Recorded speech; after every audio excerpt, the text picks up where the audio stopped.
हम और आप कितना खर्च करते हैं? दुनिया भर खर्च करेंगे, बारात आएगी तो लगता है कि प्रधानमंत्री के पोता के बारात आवत, 30 गाड़ी। उसके बाद जब निकाह मौलाना साहब पढ़े हैं, उसके बाद कहिए निकाह नामा का निकाह करता हुआ पढ़े। अगर कहूँ बताए दी 5000 तो 10 आदमी जइए सलाह करिए। गाड़ी बंधाने में आपने सलाह नहीं किया था किसी से, और निकाह पढ़ाई देने में आप सलाह कर रहे हो। वो इमाम जो तुम्हारे बहू बेटे को कलमा पढ़ा के जन्नती बनाए,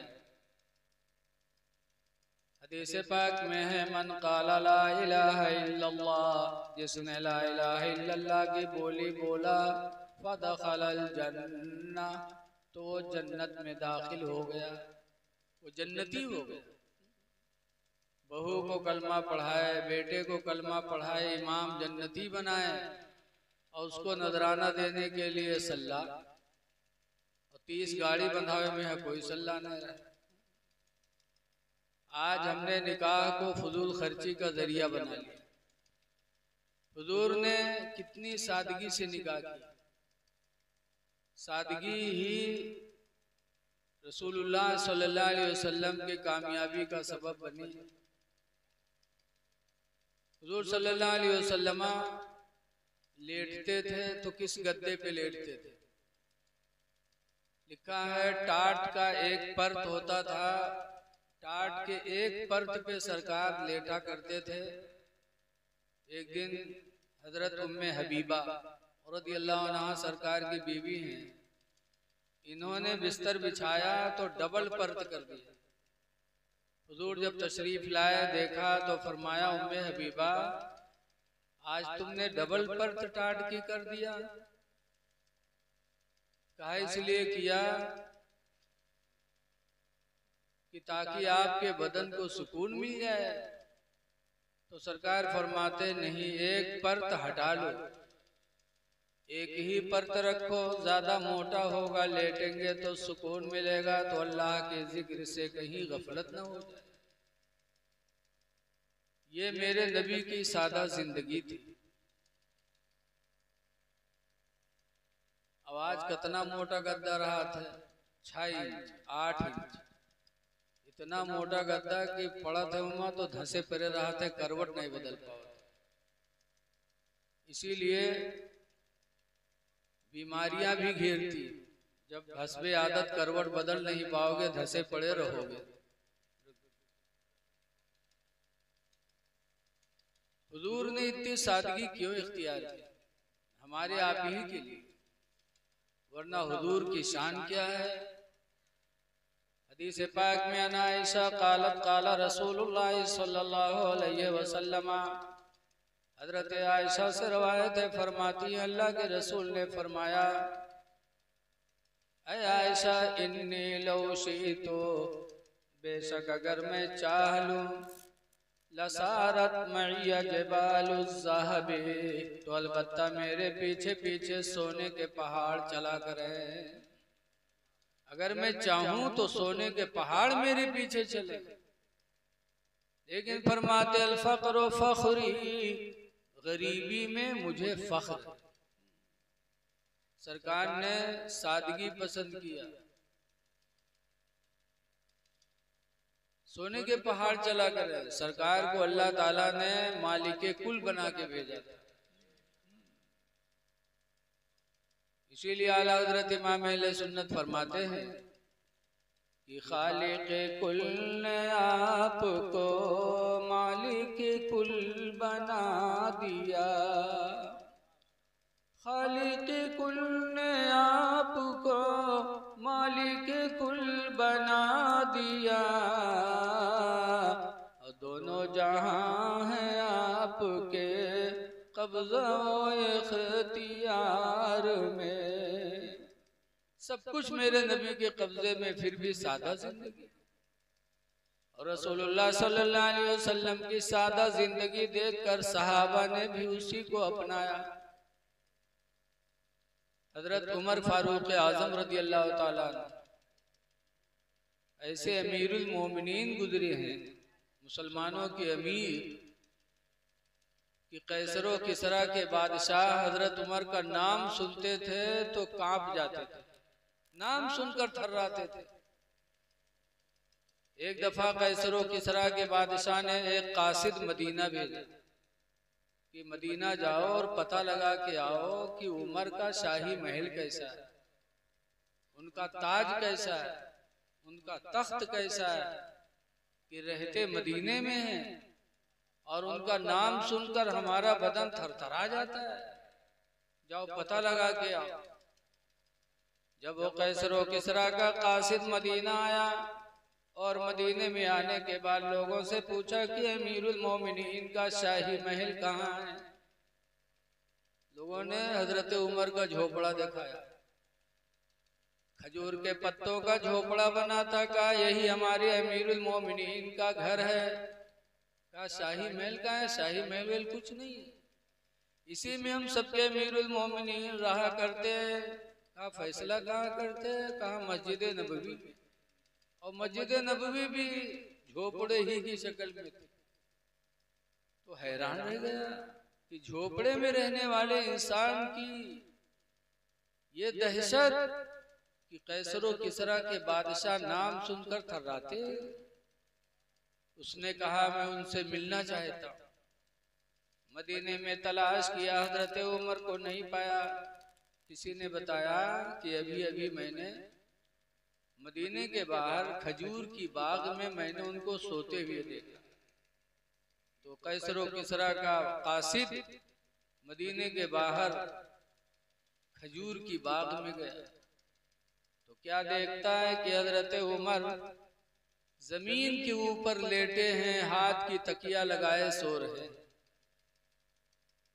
ना कोई निगरानी करने वाला, ना कोई बॉडीगार्ड है, तने तनहा मदीने के बाहर खजूर की बाग में जमीन पे पड़े, हाथ की तकिया लगाए सो रहे हैं। उस कासिद ने देखा तो काफी देर तक खड़ा सोचता रहा, या अल्लाह इनकी सादगी का यह आलम कि मदीने के बाहर बाग के अंदर जमीन पे पड़े हैं, हाथ की तकिया लगाए लेटे हैं, कोई निगरानी करने वाला नहीं, कोई बॉडीगार्ड नहीं, और इनकी खौफ और दहशत का यह आलम है कि हमारे कैसरो किसरा के बादशाह नाम सुन के थर्राते। खड़ा सोचता रहा और उसके बाद कहता है खुदा की कसम ये हैबत अमीरुल मोमिनीन की, ये इनकी सादगी की वजह, इनकी सादगी ऐसी। हजरत उमर की सादगी देखा तो कासिद ने कलमा पढ़ा, ला इलाहा इल्लल्लाहु मुहम्मदुर रसूलुल्लाह सल्लल्लाहु अलैहि वसल्लम। कलमा पढ़ करके मुशर्रफ ब इस्लाम हो गए। सहाबा ने सादगी इख्तियार किया, रसूलुल्लाह ने सादगी इख्तियार किया, लेकिन आज हम निकाह को बोझ बना दिए। आला हजरत मुरीद हैं मारहरा शरीफ से, वहाँ के गद्दी नशीन हुजूर सैयद नजीब हैदर हसन मियाँ हमेशा यही कहते हैं, ऐ लोगों आधी रोटी खाओ, बच्चों को पढ़ाओ, मकान बहुत अच्छा न बनाओ, शादियां में फजूल खर्ची न करो, और वही पैसे बचाकर अपने बच्चों की तालीम पर खर्च करो, बच्चों को आगे बढ़ाओ। तो हमको आपको भी चाहिए कि हम कुछ कमी करें, लेकिन एक देखा जाता है एक आदमी अपने बिटिया के शादी में अगर हीरो होंडा दे दी तो दोसर का बगल वाला बुलेट देते, कहते हैं बुलेट दे, ताकि दामाद आवे तो गांव के बहिरे पता चल जाए कि फलन वक्त दामाद आवा। तीसरा उबरा काम 4 पहिया देंगे। आप दे रहे हो अपनी औलाद को दो, देना चाहिए, इसलिए कि लड़कियों का भी हक होता है। लेकिन कोई जरूरी नहीं कि शादी में दो, कि गरीबों को देखकर उनकी जिंदगी तकलीफ का सबब बन जाए। बहरहाल खुश नसीब हैं जिन्होंने ये निकाह की महफिल किया। मोहतरम जनाब प्रधान अतीक साहब ने हमें फ़ोन किया, मैं हाजिर हुआ। माजिब, तुम्हारे अब्बा का क्या नाम भैया? शहरुद्दीन, माशाअल्लाह। अल्लाह ताला रोज़ी में और बरकत अता फरमाया कि इन्होंने नबी की मिलाद की महफिल सजाई लड़की के शादी के मौके पर। आखिर आज घर बनता है तो मिलाद की महफिल होती है, शादी होती है तो नबी की मिलाद होती है, कोई खुशी का मौका होता तो नबी की मिलाद होती। आखिर इसकी वजह क्या है? तो वजह यही है कि जो कुछ मिला है सब नबी का सदका मिला है। वो न होते तो कुछ भी न होता। आला हजरत इमाम अहले सुन्नत फरमाते हैं, वो जो न थे तो कुछ न था, वो जो न हो तो कुछ न हो, वो जो न थे तो कुछ न था, वो जो न हो तो कुछ न हो, वो जानू है वो जहान की, जानू है तो जहान है, जानू है वो जहान की, जानू है तो जहान है। निकाह नबियों ने किया है, सहाबा ने किया है, वलियों ने किया है। क्योंकि निकाह का फायदा क्या है? हुजूर फरमाते फ़इन्नहु यग़ुद्दु लिल-बसरी, निकाह आंखों को झुका देता है। जब निकाह हो जाता तो इंसान की निगाहें दूसरी की माँ बहन पर गलत नहीं उठती। और दूसरा फायदा वयहसनु लिल-फरुजी, और निकाह शर्मगाह को गुनाह से महफूज रखता है। जब निकाह हो जाता है तो आदमी ज़िना से बचता है। निकाह के बहुत फायदे हैं, हम और आप देख भी रहे हैं, जान भी रहे हैं। निकाह वो मुबारक अमल है कि मेरे आका मौला सल्लल्लाहु अलैहि वसल्लम फरमाते हैं, मन तज़व्वजा, जिसने निकाह कर लिया, फ़क़द इस्तकमला निस्फ़द्दीन, तो उसने आधा दीन मुकम्मल कर लिया। निकाह किया तो आधा दीन उसने हासिल कर लिया। फ़लियत्तक़िल्लाह फ़ी निस्फ़िद्दीन, तो हुज़ूर फरमाते हैं कि चाहिए उसे कि आधे दीन के बारे में अल्लाह से डरे। क्या मतलब? यानी वो हलाल रोजी खाए। निकाह से आधा दीन और आधा दीन रिज़्क़े हलाल में, हलाल रोजी कमा के जिसने अपने बीवी बच्चों को खिलाया, हुजूर फरमाते उसने अपना दीन मुकम्मल कर लिया। हलाल रोजी बहुत जरूरी चीज है। इसीलिए एक सहाबी बारगाह नबी में आए, कहने लगे अल्लाह के रसूल मुझे बड़ा सदमा रहता है। कहा क्यों? कहा मालदार नमाज पढ़ता तो मैं भी पढ़ लेता, मालदार कुरान पढ़ता तो मैं भी पढ़ लेता, वो रोजा रखता तो मैं भी रख लेता, जितना सवाब मालदारों को मिलता उतना हमें भी मिल जाता। लेकिन जब कोई मालदार अपने माल को अल्लाह के नाम पर सदका करता है तो उस वक्त मुझे अफसोस होता है कि अल्लाह ने मुझे गरीब बनाया, गरीबी की बुनियाद पर मैं सदका नहीं कर पाता, तो मालदार सदका करके सदक़े का सवाब पा जाता और मैं गरीबी की वजह से सदक़े का सवाब नहीं पाता। तो हुजूर फरमाते हैं गम न करो, तुम्हारी बीवी बच्चे हैं ना, जो तुम हलाल रोजी कमा के अपनी बीवी बच्चों को खिलाते हो वो तुम्हारे लिए सदका ही लिखा जाता है। जब इंसान हलाल रोजी कमा के अपनी बीवी बच्चों को खिलाता है तो अल्लाह ताला उसको सदका करने का सवाब अता फरमाता है। बारिक वसल्लम सलातो व सलामन अलैका या सय्यदी या रसूलल्लाह सल्लल्लाहु ताला अलैहि वसल्लम। हज़रात, आज डबल रत जगह हो रहा है। एक रत जगह तो शायद हो चुका और ये दूसरी रात है। निकाह ये सुन्नत रसूल भी है, इबादत भी है और नस्ल इंसानी के बढ़ने का जरिया भी है। इसीलिए निकाह का हुक्म कुरान में कई जगह दिया गया है। एक जगह अल्लाह फरमाता है फन्किहू मा ताबा लकुम मिनन निसा, उस औरत से निकाह करो जो औरत तुम्हें पसंद आए, जो तुमको अच्छी लगे उससे तुम निकाह करो।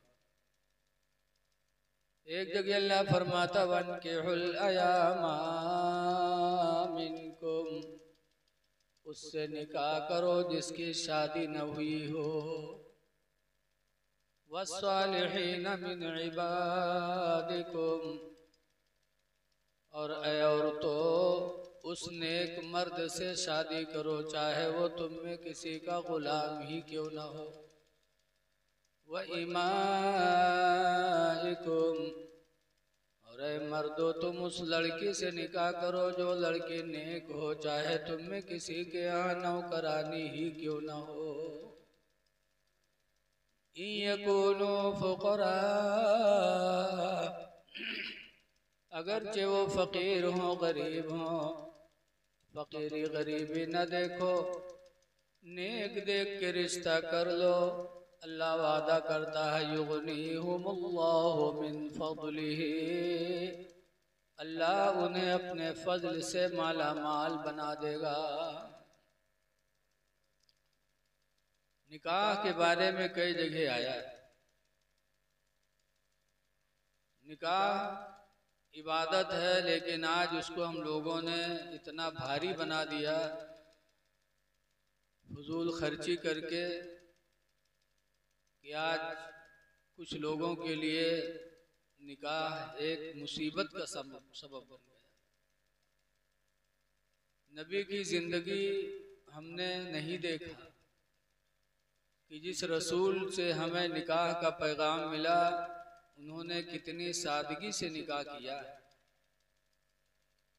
रसूलुल्लाह सल्लल्लाहु अलैहि वसल्लम का निकाह हजरत सफिया से हुआ। सफिया कहाँ थी? मुल्के हबश में थी। रसूलुल्लाह सल्लल्लाहु अलैहि वसल्लम मदीने में थे। हबशा के बादशाह नज्जाशी ने हुजूर का निकाह गायबाना किया और जब निकाह होने के बाद हजरत सफिया को हबशा से मदीना रुखसत किया गया। मदीना आई तो हुजूर सल्लल्लाहु अलैहि वसल्लम ने क्या किया? लिखा है रवायतों में कि रोटी का मलीदा बनवाया और वही मलीदा मदीने में बंटवा दिया और फरमाया ऐ लोगों यही मेरा वलीमा है। आज